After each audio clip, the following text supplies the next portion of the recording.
পূজার একমাত্র পশ্চিম ভারতে যে পুষ্কর তীর্থ আছে সেখানে ব্রহ্মার মন্দির আছে, সেখানে ব্রহ্মা পূজিত হয়। তার কারণটা কি?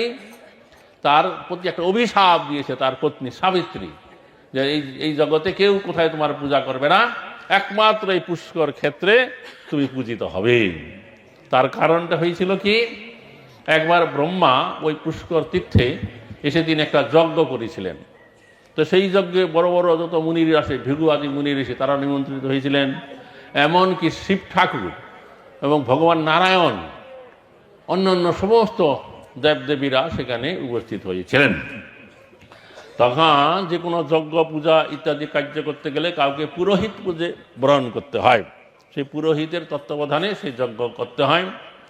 তখন সেই ব্রহ্মা একটা মুনিকে সেই পৌরোহিত্য পদে বরণ করলেন।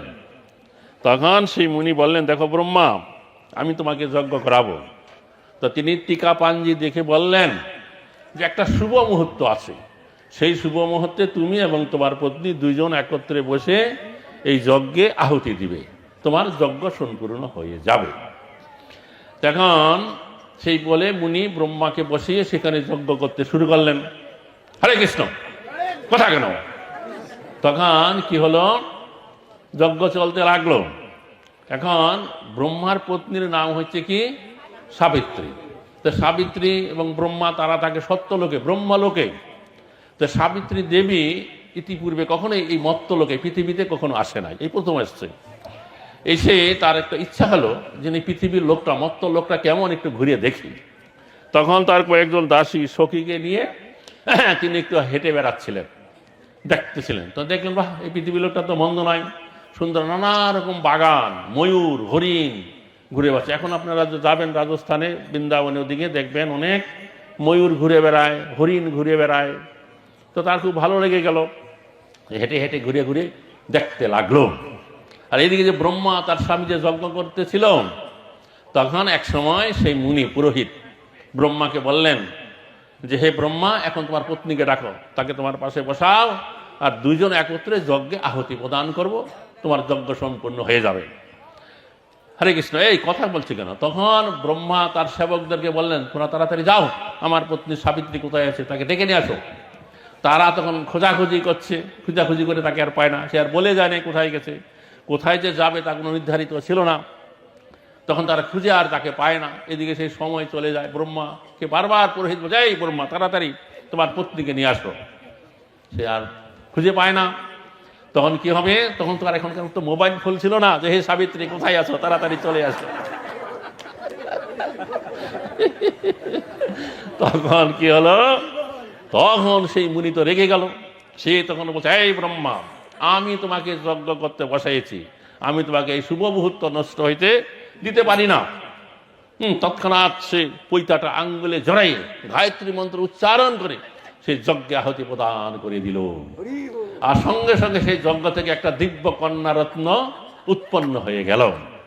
যেহেতু ওই গায়ত্রী মন্ত্র জপ করে তাকে উৎপন্ন করলেন, তাই ওই মুনি তার নাম রাখলেন গায়ত্রী। বোঝা গেল?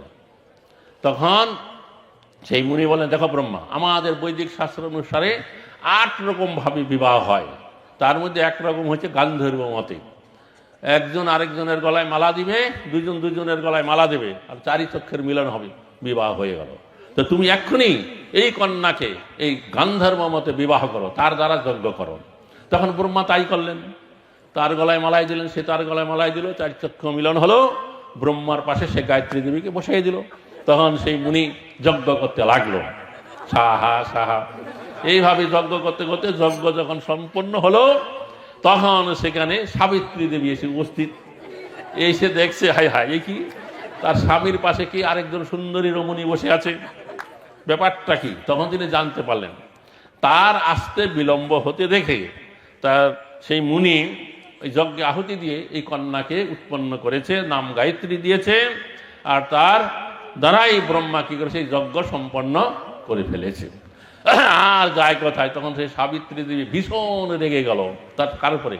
প্রথমে তার রাগ হলো স্বামীর উপরে, যে এই তোমার মনে ছিল আমি আমার সারা জীবনটা তোমার সময় দিয়ে দিলাম, আর একটুখানি সময় তুমি আমার জন্য দিতে পারলে না, তা আমি তোমাকে অভিশাপ দিচ্ছি। কি অভিশাপ দিয়ে দিল?